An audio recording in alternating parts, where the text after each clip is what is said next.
Hello guys, borers chemistry में एक बार फिर से आपका स्वागत है। मैं अभिषेक पुरा एमएस चौहान के एल्कीन के लेवल 1 के 119 क्वेश्चन को सॉल्व करने जा रहा हूँ। स्टूडेंट, जैसे कि आप क्वेश्चन जो आपके स्क्रीन पे डिस्प्ले हो रहा है, इसमें आपको जो है एल्काइन दी गई है, उसमें सोडियम लिक्विड अमोनिया की प्रेजेंस है। तो इस रिएक्शन को हम लोग बोलते हैं बर्च रिडक्शन। आप लोगों को याद होगा कि जब सोडियम लिक्विड अमोनिया के प्रेजेंस में एल्काइन का हाइड्रोजनेशन होता है तो क्या होता है, किसकी फॉर्मेशन होती है, एल्कीन की, ट्रांस एल्कीन की क्या होती है, फॉर्मेशन होती है। तो ये पी बन जाएगा, ट्रांस एल्कीन आएगा, ट्रांस एल्कीन, ठीक है। उसका ब्रोमिनेशन करवाएंगे तो हम लोगों को क्यू को प्रोडक्ट को जो बनेगा उसको फाइंड आउट करने के लिए बोला गया है। तो स्टूडेंट, सबसे पहले मैं जो है एल्काइन ले रहा हूँ, इसको क्या करवा रहा हूँ, इसका बर्च रिडक्शन करवा रहा हूँ। तो आप लोगों को याद होगा कि जब सोडियम और लिक्विड अमोनिया की प्रेजेंस होगी, मेटल की प्रेजेंस में लिक्विड अमोनिया के साथ जो रिडक्शन होता है, दैट इज कॉल्ड, उसको हम लोग कौन सा रिडक्शन बोलते हैं, कौन सा रिडक्शन बोलते हैं, बर्च रिडक्शन बोलते हैं। कौन सा? Birch reduction. और यदि हम लोग जो है palladium BsO4 poison by sulphur alkene को हम लोग यदि इसके साथ पॉइजन बाय सल्फर या क्यूनोलिन, तो आप लोगों को याद होगा कि एल्कीन जो है वो क्या बनाती है, सिस एल्कीन की क्या करती है, फॉर्मेशन करती है, ठीक है। सल्फर या क्यूनोलोन इसलिए डाला जाता है क्योंकि to stop this reaction at the stage of alkene पे स्टॉप करने के लिए। तो अभी जैसे कि हम लोग देख सकते हैं कि यहाँ पे जो है बर्च रिडक्शन हो रहा है, तो यहाँ पे आप देख सकते हैं कि ट्रांस एल्कीन की क्या होगी, फॉर्मेशन होगी, ट्रांस एल्कीन, ठीक है। ये ट्रांस एल्कीन बन जाएगी और ये आगे हाइड्रोजन रिडक्शन हुआ है। तो ये जो रिडक्शन है दैट इज कॉल्ड, इसको बर्च रिडक्शन बोलते हैं, जिसमें ट्रांस एल्कीन की क्या होती है, फॉर्मेशन होती है। अब स्टूडेंट्स, ये तो पी बन गया है। अब हम लोगों को क्या बोला गया है, ब्रोमिनेशन करवाना है हम लोगों ने, bromination Br2 in presence of CCl4।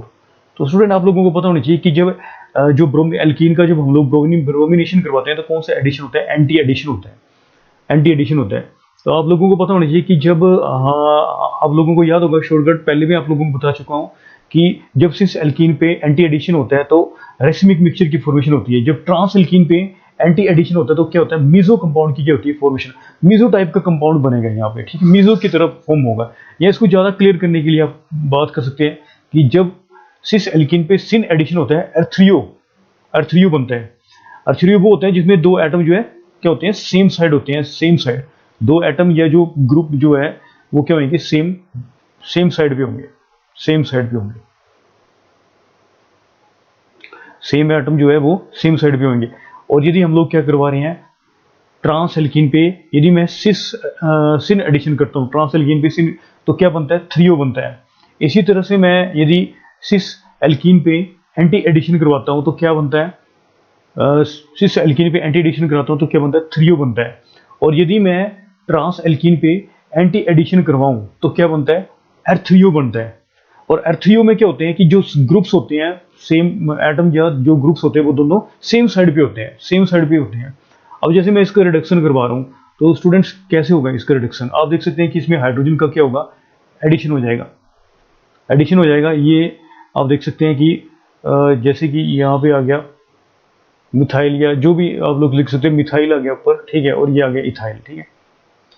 यहाँ पे क्या हो रहा है, एडिशन हो रहा है, किसका एडिशन हो रहा है, ब्रोमीन का एडिशन हो रहा है। तो दोनों ब्रोमीन जो है वो क्या आएगा, क्योंकि यहाँ पे एर्थ्रियो है, क्योंकि जब ट्रांस एल्कीन पे कौन सा एडिशन होता है, एंटी एडिशन होता है, क्या होता है, एर्थ्रियो कंपाउंड बनता है। तो दोनों ब्रोमीन जो आएंगे वो क्या आएंगे, सेम साइड पे होंगे, दोनों ब्रोमीन आगे दोनों सेम साइड पे, ठीक है। तो दोनों ब्रोमीन ये हो सकता है, तो अर्थ्रियो कंपाउंड की क्या होगी, फॉर्मेशन होगी। तो अब स्टूडेंट, ये आप देख सकते हैं कि ये जो कंपाउंड जो है इसमें जो है आप देख सकते हैं कि इसमें प्लेन ऑफ सिमेट्री नहीं आ रही है। क्यों नहीं आ रही है प्लेन ऑफ सिमेट्री, क्योंकि ये चलो एच एच यहाँ पे तो एच एच सेम है, बी आर सेम है, पर यहाँ पे जो है मिथाइल ग्रुप है और यहाँ पे क्या है, इथाइल ग्रुप है। तो उसमें प्लेन ऑफ सिमेट्री नहीं आ सकती, तो प्लेन ऑफ सिमेट्री नहीं आएगी और ना ही सेंटर ऑफ सिमेट्री आएगी। तो जिसकी वजह से ये जो कंपाउंड जो होगा वो ऑप्टिकली क्या होगा, एक्टिव होगा। अब यदि ये ऑप्टिकली एक्टिव है, ठीक है, तो इसकी एक मिरर इमेज आएगी, इसकी एक जो मिरर इमेज आएगी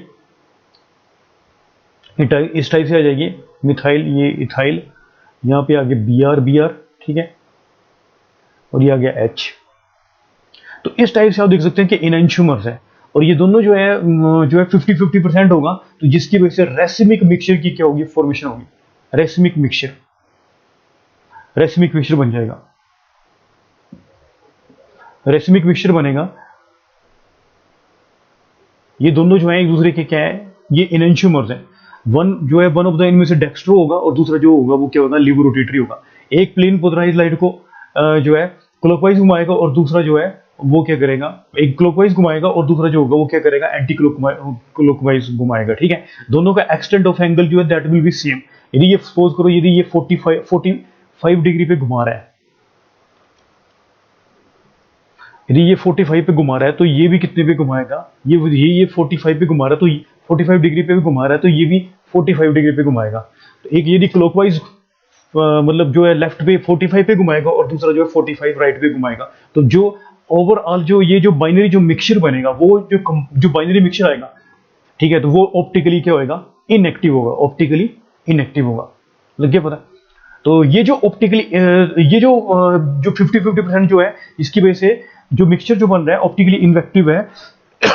इस इसको हम लोग क्या बोलते हैं, दैट इज कोड, इसको बोलते हैं एक्सटर्नल कंपनसेशन। क्या, एक्सटर्नल कंपनसेशन। ठीक है, एक्सटर्नल, इसको बोलते हैं एक्सटर्नल कंपनसेशन। ठीक है, और यदि बात करते हैं हम लोग जैसे कि इंटरनल कंपनसेशन, जैसे यहाँ पे बोला गया है, a pure compound which is optically inactive. जैसे कि ए आप लोग चॉइस पढ़ सकते हो कि इसमें लिखा है a compound which is optically inactive due to internal compensation, कि एक कंपाउंड जो है, एक कंपाउंड के अंदर इंटरनल कंपनसेशन कब आती है, जब वो कंपाउंड जो है क्या करता है, मीजो कंपाउंड की क्या करता है, फॉर्मेशन करता है। तो मीजो कंपाउंड कैसे बनता है हम लोग, मैं उसके बारे में आप लोगों को बता रहा हूँ कि मीजो कंपाउंड जो है जनरली आपको बताया था, मीजो कंपाउंड इस टाइप से होगा। ये आगे जैसे कि मिथाइल आ गया, दोनों ग्रुप जो है सेम चाहिए, ये आ गया H और ये क्या आ गया Br, ये HBr। तो क्या होगा, आप देख सकते हैं स्टूडेंट्स, इसमें क्या आ रहा है, प्लेन ऑफ सिमेट्री आ रही है। क्या आ रही है, प्लेन ऑफ सिमेट्री आ रही है। ये देख लो आइडेंटिकल, बिल्कुल ये HBr दोनों आइडेंटिकल, और यहाँ पे CH3 और यहाँ पे क्या हो रहा है, CH3। तो इसमें जो है ये जो कंपाउंड होगा जिसमें प्लेन ऑफ सिमेट्री आ रहा है, तो ये प्लेन ऑफ सिमेट्री होने की वजह से ये कंपाउंड जो दैट विल बिकम ऑप्टिकली क्या होगा, इनएक्टिव हो जाएगा। लग रहा है पता है, ये इसकी कोई मिरर इमेज नहीं आएगी। यदि मिरर इमेज आ जाएगी तो वो दोनों जो है सेम ही कंपाउंड होंगे। ठीक है, दोनों इसकी जो मिरर इमेज होगी वो दोनों जो होंगे वो सेम ही कंपाउंड को क्या करेंगे, रिप्रेजेंट करेंगे। तो अब यहाँ पे क्या हो रहा है, जैसे कि आप देख सकते हैं कि यहाँ पे क्या होगा, ये प्लेन पोलराइज्ड लाइट को यदि यहाँ पे घुमा रहा है तो ये प्लेन पोलराइज्ड को क्या कहाँ पे घुमाएगा, यहाँ पे घुमाएगा। ठीक है, तो ये यदि ठीक है, तो इसमें क्या हो रहा है, जितना एक्सटेंट ऑफ एंगल जो है यहाँ पे घुमा रहा है, ये उतना ही ये इसमें घुमा रहा है। तो इसमें जो ऑप्टिकल रोटेशन जो होगा, एंगल जो होगा वो क्या होगा, 0 होगा। तो ये प्लेन पोलराइज्ड लाइट को जो है वो जो है मतलब जो है दोनों जो इंटरनल कंपनसेशन की होने की वजह से प्लेन पोलराइज्ड लाइट जो है वो नहीं घूम पाएगी। ठीक है, लग गया पता। तो ये तो प्लेन पोलराइज्ड लाइट जो है इसमें अनडिफ्लेक्टेड रहेगी, ना तो ये राइट की तरफ घूमेगी, ना तो लेफ्ट की तरफ घूमेगी। ठीक है, लग गया पता, क्योंकि इसमें जो है अंदर क्या हो रही है, इंटरनल कंपनसेशन हो रही है, जिसकी वजह से ये कंपाउंड जो है दैट विल बिकम ऑप्टिकली क्या होगा, इनएक्टिव होगा। और इस कंपाउंड को हम लोग कौन सा कंपाउंड बोलते हैं, मीसो कंपाउंड बोलते हैं। क्या बोलते हैं, मीसो कंपाउंड। तो स्टूडेंट्स, एक जो कंपाउंड है जो जिसमें प्लेन ऑफ सिमेट्री है, कायरल कार्बन होते हुए भी ऑप्टिकली क्या आ रहा है, इनएक्टिव आ रहा है, वो कंपाउंड जो होता है दैट इज कॉल्ड, उसको हम लोग क्या बोलते हैं, मीसो कंपाउंड। और इंटरनल कंपनसेशन जो होती है वो मीसो कंपाउंड में होती है। अब जैसे हम लोगों ने इसकी बात की, ठीक है, तो ये आप देख सकते हैं कि ये क्या आ रहा है, ये आ रहा है आपका जो है ऑप्टिकली एक्टिव कंपाउंड आ रहा है जिसकी मिरर इमेज आ रही है। तो ये एक क्या बना रहा है, रेसिमिक मिक्सचर की क्या कर रहा है, फॉर्मेशन कर रहा है। 50% ये फॉर्म हो रहा है, 50% क्या हो रहा है, ये हो रहा है। ये प्लेन पोलराइज्ड लाइट को यदि ये राइट की तरफ घुमा रहा है तो ये लेफ्ट की तरफ घुमाएगा, जिसकी वजह से ये जो मिक्सचर, जो बाइनरी मिक्सचर बनेगा वो ऑप्टिकली क्या होगा, इनएक्टिव होगा, ड्यू टू इसको क्या बोलेंगे, इंटरनल कंपनसेशन की वजह से। तो 119 का जो आंसर होगा स्टूडेंट्स वो बी होगा। स्टूडेंट नेक्स्ट क्वेश्चन जो है आपकी स्क्रीन पे डिस्प्ले हो रहा है, 120 क्वेश्चन आप देख सकते हैं कि इसमें पूछा गया है कि which pi bond will reduced first when above compound undergoes catalytic hydrogenation. कि ये जो कंपाउंड आप लोगों को दिया गया है उसमें आप देख सकते हो कि ए बी सी डी, यहाँ पे आप देख सकते हैं कि पाई बॉन्ड है। ठीक है, और इसमें बोला गया है कि कौन सा रिड्यूस्ड फर्स्ट होगा, और कौन मतलब कौन सा इजिली जो है रिड्यूस हो जाएगा, किसका रिडक्शन जो है वो इजिली हो जाएगा। कैटालिटिक हाइड्रोजनेशन करवाया गया है और कौन इजिली जो है जिसका रिडक्शन किसका इजिली होगा। तो आप लोगों को पता होना चाहिए कि जो पाई बॉन्ड जो होता है जो है वो एल्कीन्स में जो है उसका रिडक्शन कैसे होगा। जो रिडक्शन होगा that will depend upon the, किस पे डिपेंड करेगा, स्टेबिलिटी ऑफ एल्कीन। यदि एल्कीन की स्टेबिलिटी ऑफ एल्कीन ज्यादा है, स्टेबिलिटी ऑफ एल्कीन क्या है, ज्यादा है,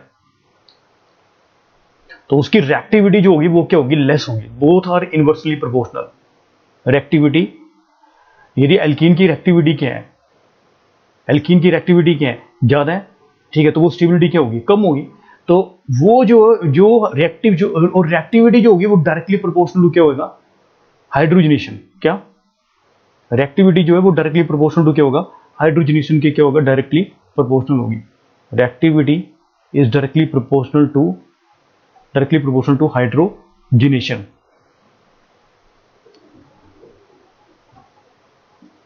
और यदि रिएक्टिविटी ज्यादा है तो रेट ऑफ हाइड्रोजनेशन जो होगा वो भी हाई होगा, ठीक है। तो हम लोग यहाँ पे देख सकते हैं कि हम लोगों को पहले एल्कीन की स्टेबिलिटी को फाइंड आउट करना है। तो स्टूडेंट स्टेबिलिटी ऑफ एल्कीन जो है वो किसके ऊपर डिपेंड करती है, स्टूडेंट स्टेबिलिटी ऑफ एल्कीन जो है वो डिपेंड करती है अल्फा हाइड्रोजन पे। किस पे डिपेंड करती है, directly proportional to number of alpha hydrogens. यदि नंबर ऑफ अल्फा हाइड्रोजन जो है वो ज्यादा होंगे, वो डायरेक्टली प्रोपोर्शनल क्या होएगा, हाइपर कंजुगेशन स्ट्रक्चर के डायरेक्टली प्रोपोर्शनल होगा। जितने नंबर ऑफ अल्फा हाइड्रोजन ज्यादा होंगे उतने हाइपर कंजुगेटिंग जो स्ट्रक्चर्स होंगे वो भी क्या होंगे, ज्यादा होंगे, ठीक है। जितनी हाइपर कंजुगेटिंग स्ट्रक्चर ज्यादा होंगे, स्टेबिलिटी ऑफ एल्कीन जो है वो भी क्या होगी, ज्यादा होगी, ठीक है। ये क्लियर हो गया सभी को। तो अब आप लोगों ने देखना है कि कौन सी एल्कीन में जो है नंबर ऑफ अल्फा हाइड्रोजन जो है वो ज्यादा है। तो यदि मैं स्टार्टिंग करूं, जैसे कि यहाँ पे थोड़ा कलर चेंज कर लेते हैं। यदि मैं यहाँ पे इस एल्कीन के बारे में बात करूं तो इसमें कितने अल्फा हाइड्रोजन, आप देख सकते हैं कि 3 अल्फा हाइड्रोजन यहाँ पे आ रहे हैं और 1 अल्फा हाइड्रोजन यहाँ पे आ रहा है, ठीक है। 1 अल्फा हाइड्रोजन यहाँ पे आ रहा है। तो डी जो है वो कितने अल्फा हाइड्रोजन है, उसमें 4 अल्फा हाइड्रोजन है। तो इतने ही इसके जो है हाइपर कंजुगेशन स्ट्रक्चर्स बन जाएंगे। इसी तरह से आप देख सकते हैं कि यदि मैं ऑप्शन या फिर डी में कर लिया मैंने, अब मैं यदि ऑप्शन जो है कहाँ पे जाऊँ, बी में जाता हूँ, ठीक है। तो आप देख सकते हो यहाँ पे कितने अल्फा हाइड्रोजन आ रहे हैं, यहाँ पे 3 अल्फा हाइड्रोजन आ रहे हैं, यहाँ पे कितने आ रहे हैं, 3 यहाँ पे 2 आ रहे हैं, यहाँ पे आगे 2 अल्फा हाइड्रोजन, ठीक है, 2 अल्फा हाइड्रोजन। और यहाँ पे कितने आ रहे हैं, 3 अल्फा हाइड्रोजन, और यहाँ पे कितने आ रहे हैं, 2 अल्फा हाइड्रोजन। तो आप देख सकते हैं टोटल मिला के बी में जो अल्फा हाइड्रोजन होंगे वो 10 अल्फा हाइड्रोजन होंगे। तो इसके 10 ही जो है हाइपर कंजुगेशन जो है 10 अल्फा हाइड्रोजन जो है इसमें प्रेजेंट है। 10 अल्फा हाइड्रोजन होने की वजह से इसके 10 ही जो है हाइपर कंजुगेशन जो है स्ट्रक्चर्स बन जाएंगे, ठीक है। 10 अल्फा हाइड्रोजन प्रेजेंट है। और यदि मैं बात करूं सी की, तो आप देख सकते हैं कि सी में कितने सी में नंबर ऑफ अल्फा हाइड्रोजन कितने आ रहे हैं। आप देख सकते हैं स्टूडेंट्स, यहाँ पे 2 अल्फा हाइड्रोजन यहाँ पे आ रहे हैं, ठीक है। यहाँ पे कितने अल्फा हाइड्रोजन हो गए, 3 अल्फा हाइड्रोजन यहाँ पे आ गए, ठीक है। और यहाँ पे कितने आ गए, यहाँ पे 2 आ गए। आप देख सकते हैं यहाँ पे टोटल अल्फा हाइड्रोजन जो होंगे वो कितने होंगे, 7 अल्फा हाइड्रोजन आ रहे हैं। और यदि मैं ए की बात करूँ तो ए में जो है आप देख सकते हैं कितने अल्फा हाइड्रोजन है, यहाँ पे 3 अल्फा हाइड्रोजन यहाँ पे आ जाएंगे। यहाँ पे जो है कितने आ गए, 2 अल्फा हाइड्रोजन यहाँ पे आ गए और 1 हाइड्रोजन यहाँ पे आ गए, ठीक है। तो 6 अल्फा हाइड्रोजन है। तो आप देख सकते हैं कि स्टूडेंट सबसे ज्यादा जो है कंट्रीब्यूटिंग जो हाइपर कंजुगेशन जो स्ट्रक्चर्स आ रहे हैं वो किस में आ रहे हैं, बी में आ रहे हैं, ठीक है। ठीक है, 3 2 5 3 8 2 10, ठीक है। बी में सबसे ज्यादा जो है हाइपर कंजुगेशन स्ट्रक्चर्स हैं और सबसे लेस किस में है, डी में जो है number of hyper conjugation structure जो है, क्योंकि इसमें अल्फा हाइड्रोजन जो है डी में कितने अल्फा हाइड्रोजन आ रहे हैं, 4 अल्फा हाइड्रोजन आ रहे हैं, ठीक है। और सी में आप देख सकते हैं कितने आ रहे हैं, 7 अल्फा हाइड्रोजन आ रहे हैं। और बी में आप देखते हैं कितने आ रहे हैं, 10 अल्फा हाइड्रोजन आ रहे हैं, ठीक, 10 अल्फा हाइड्रोजन। और ए में आप देख सकते हैं कितने आ रहे हैं, 6 अल्फा हाइड्रोजन आ रहे हैं। तो जितने नंबर ऑफ अल्फा हाइड्रोजन ज्यादा होंगे उतनी ही जो है एल्कीन की स्टेबिलिटी जो है उतनी क्या होगी, ज्यादा होगी। तो स्टेबिलिटी यदि ज्यादा होगी तो उसका वो हाइड्रोजनेशन नहीं हो पाएगा। तो इसका मतलब क्या है, जिसमें अल्फा हाइड्रोजन कम होंगे उस एल्कीन की रिएक्टिविटी जो है उसकी स्टेबिलिटी कम होगी, उसके इसलिए उसकी रिएक्टिविटी क्या होगी, ज्यादा होगी। तो आप देख सकते हैं कि 120 का जो आंसर होगा वो डी होगा, क्योंकि इसमें जो है नंबर ऑफ अल्फा हाइड्रोजन सबसे कम है, जिसकी वजह से हाइपर कंजुगेशन स्ट्रक्चर कम होंगे, इसकी स्टेबिलिटी भी क्या होगी, कम होगी। इसलिए इसका जो रेट ऑफ हाइड्रोजनेशन जो होगा वो सबसे क्या होगा, ज्यादा होगा। इसलिए ये जो डबल बॉन्ड जो है डी में जो डबल बॉन्ड है वो सबसे पहले रिड्यूस्ड होगा। स्टूडेंट नेक्स्ट क्वेश्चन जो आपकी स्क्रीन पे डिस्प्ले हो रहा है, जैसे कि 121 compound A which is degradation product of the antibiotic vermiculine the has the following structure. Compound A जो है ये आपको जैसे कि ये कंपाउंड दिया गया है ए, ठीक है। इसका जब रिडक्शन करते हैं तो हम लोगों को बी कंपाउंड मिल रहा है। ए का जब रिडक्शन किया तो हम लोगों को कौन सा कंपाउंड मिल रहा है, बी कंपाउंड मिल रहा है। और बी जो है सी का ओजोनोलिसिस करके भी हम लोगों को बी कंपाउंड मिल रहा है। मतलब आप लोगों का ए से भी हम लोगों को बी मिल रहा है और सी से भी बी मिल रहा है। ए से हम लोगों को क्या करना पड़ रहा है, उसका रिडक्शन करवाना पड़ रहा है, कैटालिटिक जो है हाइड्रोजनेशन करवा रहे हैं। कैटालिस्ट जो है जैसे कि प्लेडियम लिया गया यहाँ पे और चारकोल, और यहाँ पे जो है सी का जब हम लोग क्या करवा रहे हैं, ओजोनोलिसिस करवा रहे हैं, रिडक्टिव ओजोनोलिसिस करवा रहे हैं, तो हम लोगों को बी कंपाउंड मिल रहा है। ए से बी और सी से बी कंपाउंड की क्या हो रही है, फॉर्मेशन हो रही है। तो हम लोगों को सी अननोन कंपाउंड जो है उसको फाइंड आउट करने के लिए बोला गया है कि कौन से कंपाउंड का हाइड्रोजनेशन करवाने पे हम लोगों को बी मिलेगा। तो सबसे पहले स्टूडेंट मैं इसका जो है क्या करवा रहा हूँ, इसका जो है रिडक्शन करवा रहा हूँ। H2 की प्रेजेंस में जो है इसका कैटालिटिक जो है हाइड्रोजनेशन हो रहा है, प्लेडियम प्लेडियम की प्रेजेंस में इसका क्या हो रहा है, कैटालिटिक हाइड्रोजनेशन करवा रहे हैं। तो स्टूडेंट आप लोगों को पता होना चाहिए कि जो प्लेडियम जो है कैटालिटिक जो हाइड्रोजनेशन होता है जिसमें प्लेडियम वगैरह के साथ है, तो इसमें क्या होता है, एल्कीन रिड्यूस हो जाती है, एल्कीन हो जाती है रिड्यूस, एल्काइन भी रिड्यूस हो जाती है, एल्काइन रिड्यूस हो जाती है। और इसके अलावा जो है नाइट्रो ग्रुप जो है वो भी क्या होता है, रिड्यूस हो जाता है, नाइट्रो ग्रुप वगैरह रिड्यूस हो जाता है। ठीक है, कौन कौन रिड्यूस नहीं होता है, अब मैं बात करूं। देखो स्टूडेंट्स, एल्डिहाइड रिड्यूस नहीं होता है, कीटोन रिड्यूस नहीं होता है, एल्डिहाइड भी रिड्यूस नहीं होगा। ठीक है, कीटोन रिड्यूस नहीं होगा। अभी जैसे कि क्वेश्चन में हम लोगों को क्या दिया गया है, यहाँ पे एस्टर बोला है। ठीक है, एस्टर भी जो है, एस्टर जो है वो भी रिड्यूस नहीं होगा, और एसिड जो है वो भी रिड्यूस नहीं होगा। ठीक है, तो इतना क्लियर हो गया। तो अब हम लोगों का यहाँ पे देख सकते हैं आप लोग कि कौन सा रिड्यूस होगा, कौन सा रिड्यूस नहीं होगा। तो ये सीओ ग्रुप जो है रिड्यूस नहीं होगा, ये डबल बॉन्ड आ रहा है ये रिड्यूस हो जाएगा, सीओ बॉन्ड जो है रिड्यूस हो जाएगा, एस्टर जो है वो रिड्यूस नहीं होगा। तो अब मैं इसका रिडक्शन करवा रहा हूँ, तो आप देख सकते हैं कि इसका रिडक्शन कैसे हो रहा है। ठीक है, ये आ गया CH3, CO का तो रिडक्शन होगा नहीं। ठीक है, और ये आ गया CH2, ये आ गया CH2, ये आ गया CH2, ये आप देख सकते हैं कि डबल बॉन्ड जो वो रिड्यूस हो गया। ठीक है, CH2 फिर आ गया CH2, ये CO तो रिड्यूस होगा नहीं। ठीक है, क्योंकि मैंने बताया कि एल्डिहाइड और कीटोन जो है रिड्यूस नहीं होंगे। ये CH2 और ये भी क्या हो गया CH2, और ये आ गया एस्टर रिड्यूस नहीं होगा, ये आ गया OCH3। ठीक है, OCH3। तो आप देख सकते हैं कि स्टूडेंट ये कंपाउंड जो है बी है, ये कंपाउंड आ गया बी। तो अब ये कंपाउंड हम लोगों को बी मिल रहा है, तो इनमें से कौन सी चॉइस है जिसका मैं क्या करवाऊं, ओजोनोलिसिस करवाऊं। तो मुझे बी कंपाउंड की क्या होनी चाहिए, फॉर्मेशन होनी चाहिए। तो आप देख सकते हैं कि स्टूडेंट बी, ये जो ऑप्शन है, ये कौन सी ऑप्शन है, बी ऑप्शन है जिसका मैं ओजोनोलिसिस करवाऊं। और कौन सा ozonolysis, that is reductive ozonolysis हो रहा है। आप देख सकते हैं कि वो जब कहाँ से बॉन्ड बॉन्ड की ब्रेकिंग होगी। आपको पता है ओजोनोलिसिस में हम लोग क्या करते हैं, एक ऑक्सीजन यहाँ भी आ जाएगी, एक ऑक्सीजन यहाँ भी आ जाएगी, कीटोन बन जाएगा, और एक यहाँ से बॉन्ड की ब्रेकिंग हो, क्योंकि यही मॉलिक्यूलर फार्मूला इसके साथ ये क्या कर रहा है, मैच कर रहा है। ठीक है, इसके साथ जो है मैच करेगा, तो इससे कंपाउंड ये ऑब्टेन होगा। अब ये ऑक्सीजन एक यहाँ पे आ गई, एक यहाँ पे आ गई, तो आप देख सकते हैं कि इजीली बन जाएगा, क्या बन जाएगा, CH3, C double bond O, ये आ गया CH2, CH2, CH2। ठीक है, CH2, और यहाँ पे आ गया C डबल बॉन्ड O, और ये आ गया CH2, ये आ गया CH2, और थोड़ा स्पेस की प्रॉब्लम है, यहाँ पे आ गया CO और O CH3। ठीक है, आप देख सकते हैं कि इससे मैच कर रहा है CH3 CO CH2 CH2, 1 2 3 4, 1 2 3 4, CO CH2 CH2 CO CH3। ठीक है, तो मतलब इसका मतलब क्या है कि यदि मैं बी का ओजोनोलिसिस करता हूँ, और आप देख सकते हैं कि यहाँ पे दो मोल्स क्या आएंगे, HCHO आ जाएगा, फॉर्मल्डिहाइड आ जाएंगे, दो मोलिक्यूल्स इसके आ जाएंगे। ये फर्दर ऑक्सीडाइज नहीं होगा, क्योंकि यहाँ पे जो है एसिड में कन्वर्ट नहीं होगा। क्यों, क्योंकि यहाँ पे क्या हो रहा है, रिडक्टिव ओजोनोलिसिस हो रहा है, इसलिए फॉर्मल्डिहाइड ही रहेगा। ठीक है, तो इसका मतलब क्या है कि मैं जब बी का, सॉरी सी का जब मैं ओजोनोलिसिस करता हूँ, और सी जो ऑप्शन जो है बी है, ठीक है, जब मैं सी का ओजोनोलिसिस करता हूँ तो मुझे क्या मिलता है, बी मिलता है। ठीक है, और ए का मैं क्या कर रहा हूँ, ये जो कंपाउंड ए है, ठीक है, इसका जब मैं क्या करता हूँ, रिडक्शन करवाता हूँ, तो मुझे बी कंपाउंड की क्या हो रही है, फॉर्मेशन हो रही है। तो स्टूडेंट्स इसका जो आंसर होगा वो ऑप्शन बी होगा। ठीक है, option B. Student next question जो है 122 जो है आपकी स्क्रीन पे डिस्प्ले हो रहा है। इसमें हम देख सकते हैं कि ये आपको क्या बोला गया है, रीजेंट ए और बी को फाइंड आउट करने के लिए बोला गया है। तो आप देख सकते हैं कि जब ए के रीजेंट के साथ हमने मतलब रिएक्शन करवाया है, तो आप देख सकते हैं कि यहाँ पे क्या हो रहा है, साइक्लिक ईथर की एपोक्साइड्स की क्या हो रही है, फॉर्मेशन हो रही है। तो ये जो रिएक्शन होगा वो कौन सा होगा, एपोक्सीडेशन है। ठीक है, कौन सा रिएक्शन है, एपोक्सीडेशन, एपोक्सीडेशन। ठीक है, क्योंकि यहाँ पे एपोक्साइड्स की क्या हो रही है, फॉर्मेशन हो रही है।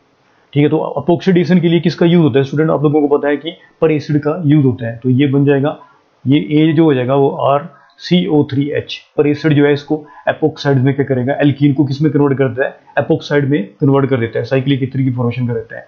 अब हम लोगों को बोला गया है कि यहाँ पे आप देख सकते हैं कि यहाँ पे क्या हो रहा है, यहाँ पे जो है, यहाँ पे क्या आ रहा है, डबल बॉन्ड O ऑक्सीजन आ रहा है। ठीक है, कीटोन आ रहा है। तो ये कीटोन कैसे आता है? आप लोगों को पता है कि यहाँ पे क्या हो रहा है, ओजोनोलिसिस हो रहा है। तो आपको पता है हम लोग ओजोनोलिसिस कैसे करते हैं, बॉन्ड की ब्रेकिंग यहाँ से करते हैं, और यहाँ पे एक ऑक्सीजन यहाँ पे, एक यहाँ पे आ गया, ठीक है। तो आप देख सकते हैं कि यहाँ पे जो स्टेप जो नेक्स्ट जो होगा, बी जो होगा, वो क्या होगा, ओजोनोलिसिस होगा, O3। तो तब जाके ये कंपाउंड की क्या होगी, फॉर्मेशन हो जाएगी, ठीक है। इस टाइप का कंपाउंड बनेगा। तो आप देख सकते हैं कि इसमें बोला गया था रिएजेंट्स ए और बी फाइंड आउट करने के लिए बोला गया था। पहला जो होगा पारेसिड होगा, दूसरा जो है ओजोन होगा। तो इसका आंसर जो है कौन सा है, 122 का जो आंसर होगा वो सी होगा, ठीक है। स्टूडेंट नेक्स्ट क्वेश्चन जो है आपकी स्क्रीन पे डिस्प्ले हो रहा है, rank the following in the increasing order of rate of reaction with HBr। तो आप लोगों को याद है मार्कोनिकोव रूल आप लोगों ने पढ़ा हुआ है कि जब भी हम लोग क्या करवाते थे, HBr का एडिशन करवाते थे अनसिमेट्रिक एल्कीन में, तो क्या होता था, आप लोगों को याद होगा कि जो फर्स्ट स्टेप जो होता था उसमें जो है H+ आयन का एडिशन होता था और कार्बोकेटाइन की क्या होती थी, फॉर्मेशन होती थी। और हम लोग कौन सा कार्बोकेटाइन बनाते थे, जो स्टेबल कार्बोकेटाइन होता था उसकी हम लोग फॉर्मेशन करते थे। और फाइनली Br- जो है उसके ऊपर क्या करता था, अटैक करता था, और हम लोगों को एल्काइल हैलाइड की क्या होती थी, फॉर्मेशन हो जाती थी। तो ये जो रिएक्शन था वो किसके ऊपर डिपेंड करता था, that will be stability of carbocation. Stability of carbocation पे डिपेंड करता था कि स्टेबल कार्बोकेटाइन फॉर्मेशन होनी चाहिए। आपको पता है कि दो पॉसिबिलिटीज थी, यहाँ पे आप देख सकते हैं कि सेकेंडरी कार्बोकेटाइन बन रहा है, यहाँ से प्राइमरी भी बन सकता था पर और सेकेंडरी भी बन सकता है, ठीक है। तो कौन सा कार्बोकेटाइन फॉर्म हुआ है, सेकेंडरी कार्बोकेटाइन हुआ है। तो स्टेबिलिटी ऑफ कार्बोकेटाइन पे ये जो रेट ऑफ रिएक्शन जो है वो क्या करता है, डिपेंड करता है। तो अब जैसे हम लोगों को बोला गया है कि order of rate of reaction with, तो rate of reaction with HBr किसके ऊपर डिपेंड करेगा, rate of reaction with HBr जो है that will depend upon the, is directly proportional to, किस पे डिपेंड करेगा, स्टेबिलिटी ऑफ क्या, कार्बोकेटाइन। कार्बोकेटाइन की स्टेबिलिटी के ऊपर डिपेंड करेगा। तो स्टूडेंट हम लोग यहाँ पे देख सकते हैं कि पी का मैं जब H+ आयन का एडिशन करता हूँ, ठीक है, तो किस टाइप का कार्बोकेटाइन बनेगा। आप देख सकते हैं कि पी का जब यहाँ पे क्या हो रहा है,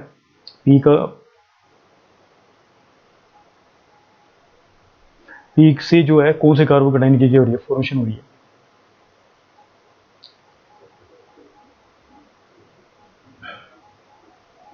पी से हम लोगों ने स्टेबल कार्बोकेटाइन की क्या करनी है, फॉर्मेशन करनी है, ठीक है। आप देख सकते हैं कि यहाँ पे कौन सा कार्बोकेटाइन बन रहा है, यहाँ पे ये टर्शियरी कार्बोकेटाइन की फॉर्मेशन हो रही है। अब क्यू से हम लोग देखते हैं कि क्यू में भी किस टाइप का कार्बोकेटाइन बन रहा है। क्यू से आप देख सकते हैं कि क्यू से भी ये टर्शियरी कार्बोकेटाइन ही बन रहा है। और अगला आर आप देख सकते हैं कि इससे कौन सा कार्बोकेटाइन बन रहा है।